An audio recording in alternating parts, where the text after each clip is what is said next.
तीन नए कृषि कानूनों के खिलाफ सार्वजनिक मंचों से किसानों की आवाज उठाने के साथ कांग्रेस के राज्यसभा सांसद दीपेंद्र सिंह हुड्डा अब लगातार मीडिया के माध्यम से किसानों की मांग को सरकार और उसके प्रतिनिधियों तक पहुंचाने का काम कर रहे हैं।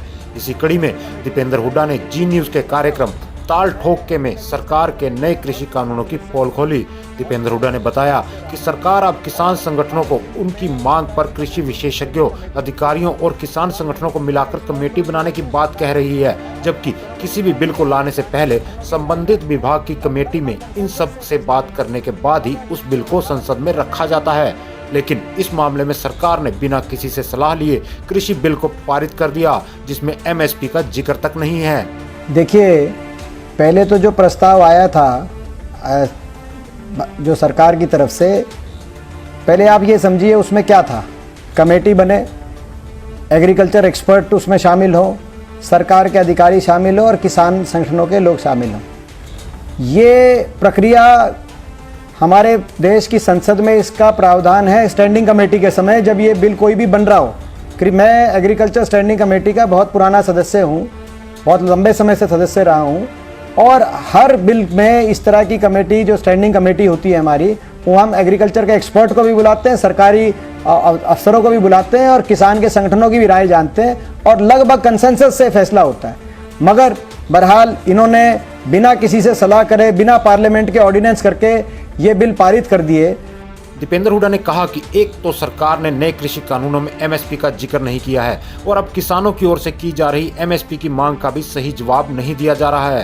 दीपेंद्र ने कहा कि केवल प्रधानमंत्री और हरियाणा के मुख्यमंत्री जुबानी रूप से MSP की गारंटी दे रहे हैं, जबकि किसान इसके कानूनी प्रावधान की मांग कर रहे हैं। दीपेंद्र हुड्डा ने कहा कि सरकार के इस फैसले के बाद प्राइवेट खरीदार किसान की फसल को MSP के स्थान पर MAP यानी म्यूचुअली एग्री प्राइस पर खरीदेंगे, जिससे किसान को नुकसान होगा।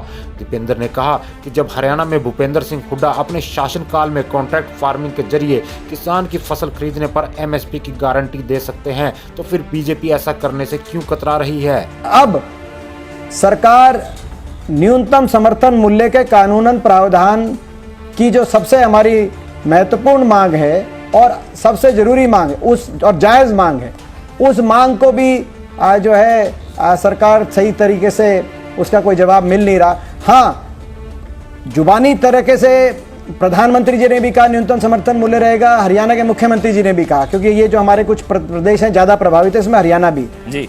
मगर कानूनी प्रावधान न्यूनतम समर्थन मूल्य का मिले, ये हमारी मांग है किसानों की। मैं आग्रह करता हूं, संबित जी मेरे दोस्त हैं, वो सरकार तक हमारी बात पहुंचाएं। राजहट छोड़कर, संबित जी, राजहट छोड़कर राजधर्म निभाएं। दो MSP नहीं, अब MSP की जगह MAP का फॉर्मूला आ गया है।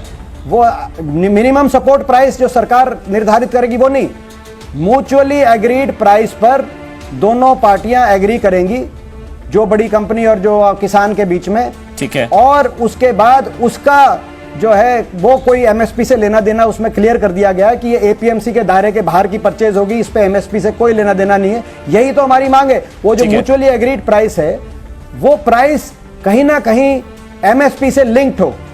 देखिए, पहले भी मैं आपको उदाहरण देता हूं, हरियाणा के अंदर 2008 में जब हमारी सरकार थी कांग्रेस पार्टी की, हुड्डा साहब के नेतृत्व में, APMC एक्ट में उस समय हमने संशोधन लाया था और प्राइवेट कंपनियों को हरियाणा में अलाउ कर दिया था कि प्राइवेट कंपनियां खरीद करेंगी, मगर हमने साथ में कह दिया था कि पिछले साल की MSP से नीचे कोई खरीद होगी तो वो उस पर पाबंदी होगी, वो बैन होगी ऐसी कोई खरीद, और उसकी पेनल्टी, बड़ी भारी पेनल्टी प्राइवेट कंपनी पर लगेगी अगर पिछले साल की MSP से कोई नीचे खरीदता है।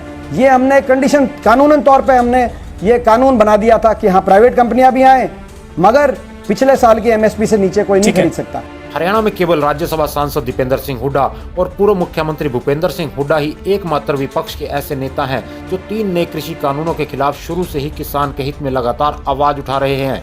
ऐसे में देखना होगा कि किसान संगठनों और विपक्ष की ओर से उठाई जा रही आवाज पर केंद्र की सरकार क्या फैसला लेती है। हल्ला बोल हरियाणा।